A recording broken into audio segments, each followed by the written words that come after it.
one of my closest and dearest friends. I lost him 6 days ago. I talked to him 7 days ago. He died the very next day. He had a massive heart attack.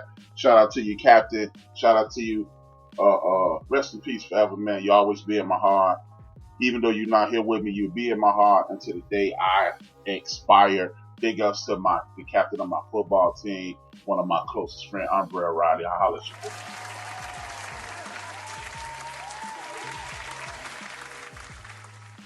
And with that being said, on a lighter note, thank y'all for tuning in, man. It's been real good. We're going to talk a little sports. We're going to have a little fun. We're going to enjoy this evening, man, because without that, it does not work. It's easy to have a good time. I mean, it's hard to have a good time during such trying times. So hopefully I provide you with good. Don't come back.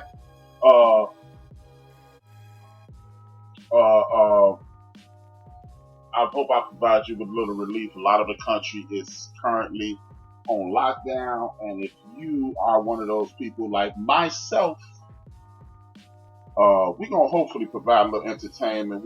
I'm gonna cut up. I'm gonna act cool. I'm gonna do the HRap thing, and hopefully I can take your man off this nonsense. Oh yeah, one more person, man.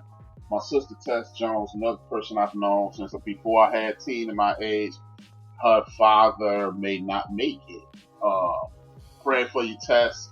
Again, I've been blessed to surround myself with some awesome people.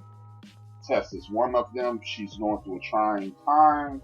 Her dad has been sick for a very long time, and it does not look very good for my friend and her family. Praying for you. Need me, you give me a call. Me, I'm up all night, all times of the night, and I'm here for you. Big ups to Tess and her family. Much love.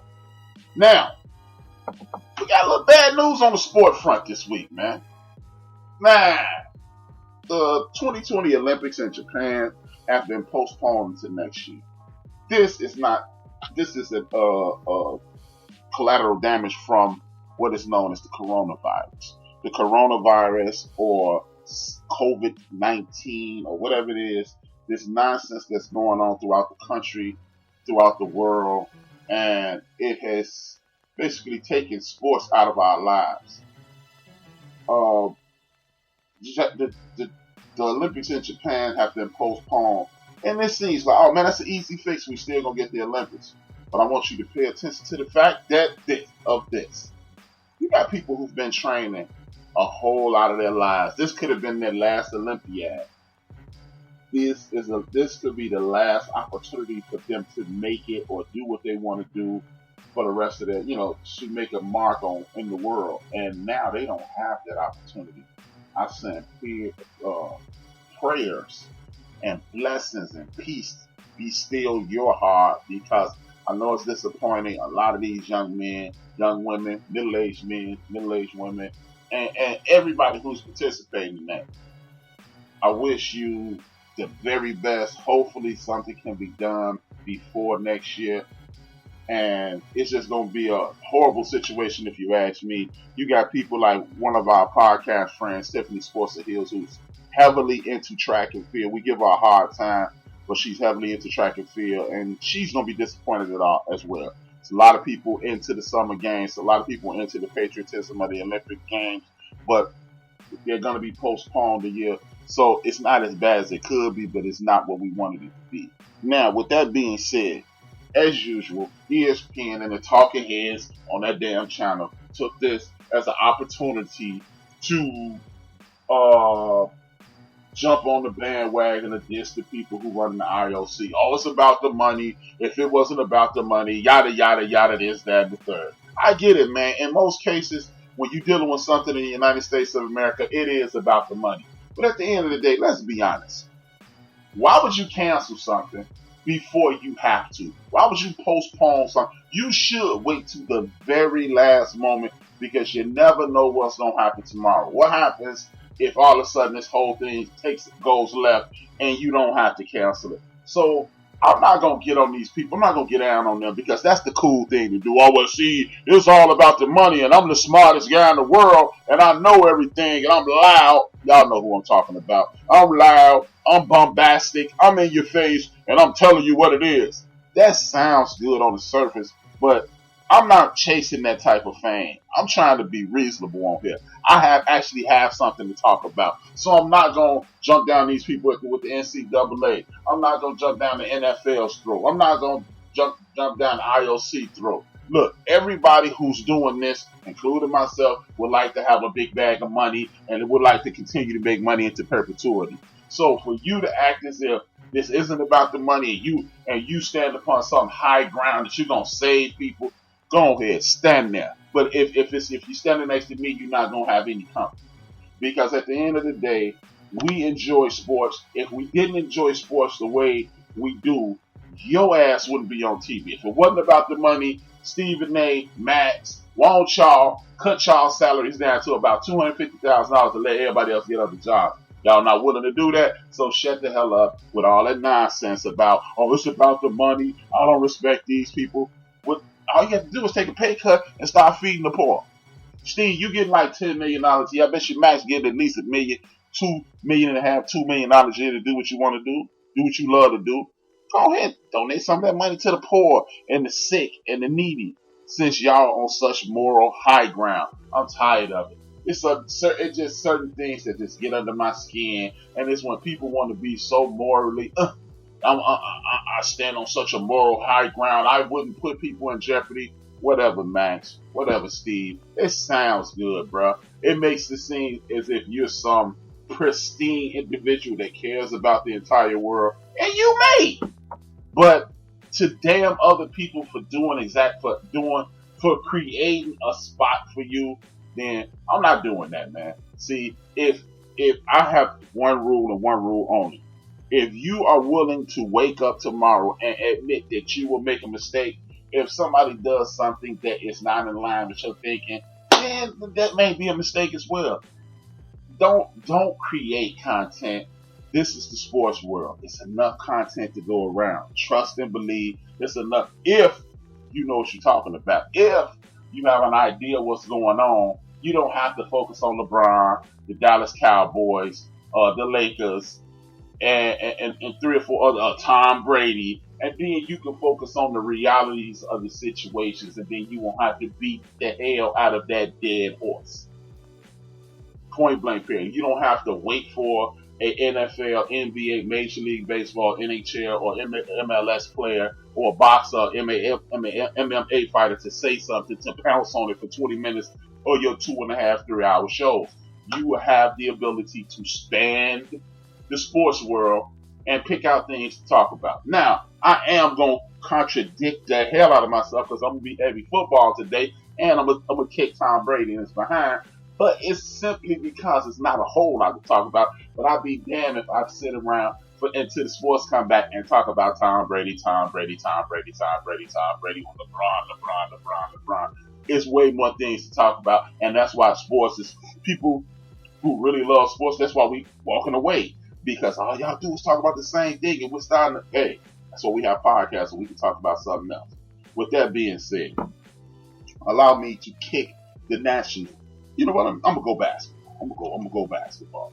They are still thinking about the basketball season starting later this summer. Personally, the Atlanta Hawks vice president, I think his name is Anthony Ressler, if I'm not correct. Correct me if I'm wrong, but whatever he is, he's either the owner or the vice president.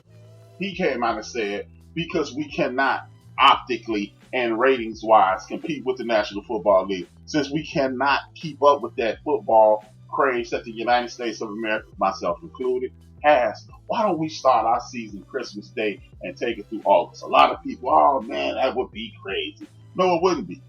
I don't think it would be crazy, because again, this is about making money, it is about gathering ratings, and it is about entertainment.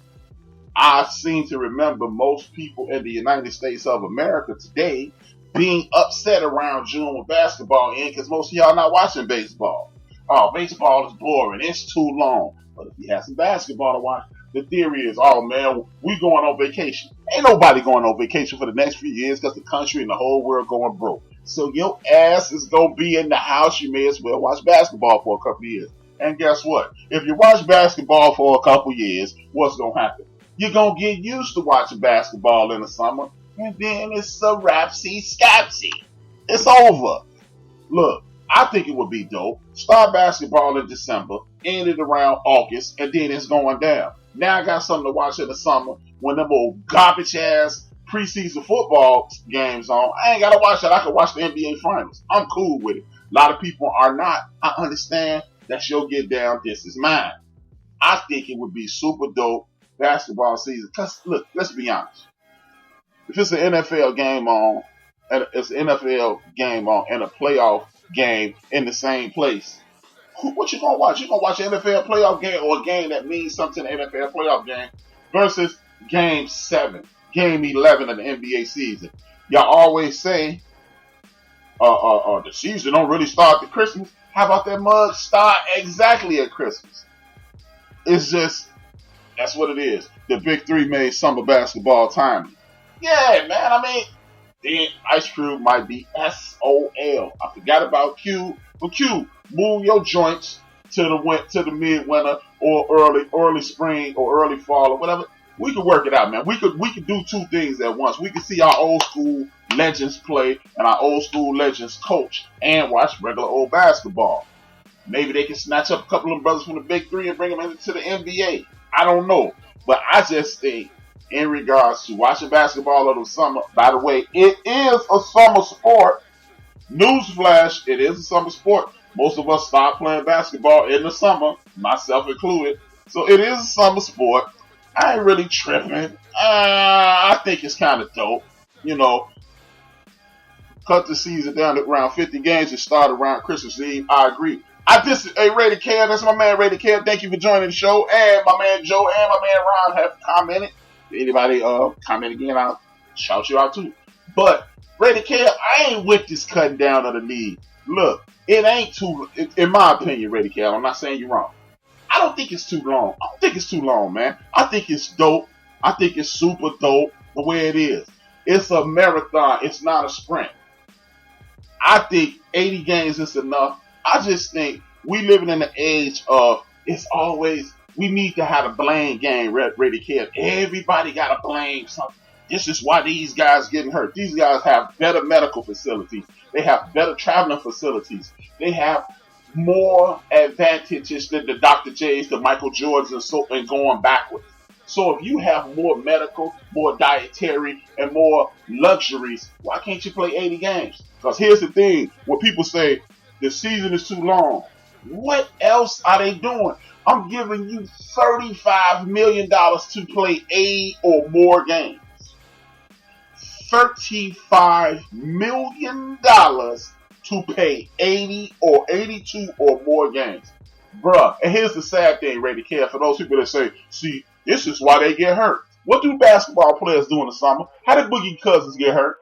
Playing basketball in the summer. A bunch of guys play summer league. They play at the Rucker. They play at the Drew League out of LA. They play at IIT here in Chicago. And I'm sure it's spots all over the city that they playing basketball. So why can't we watch those games? Why can't we enjoy this?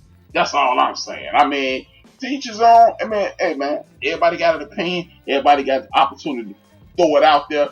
But me, I ain't trying to hear enough of that nonsense. And it looks like it's football for the rest of the show. Rap is going in, period. Some of them don't play the whole season anyway. Shout out to number one Chief Rocker Jersey Burn for Built for This Network. Me and him burning down the airways. We entertaining y'all again tomorrow. We bringing the pain, keeping it funky. But like Rocker said, it ain't like they playing 48 minutes a game for 82 games, man. They was on trains, planes, and buses. They was on trains, buses, and cars and little bitty nonsense when they first started this. Now you get to sit up on a 747 with a bed in it and you tripping? Nah, bruh. Nah, I don't side with management. I hardly ever side with management. But when I do, I'm siding with them on this. 80 games is enough. It wasn't too bad for the doctor. It wasn't too bad for Jabbar. It wasn't too bad for Jordan and the late great Kobe Bryant. So suck it up, punks. Play the 82. If we had PlayStation, we could play 20 minutes.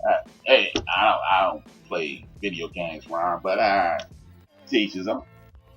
Now, the only reason I say the cut down because players stop sitting out for no reason at all.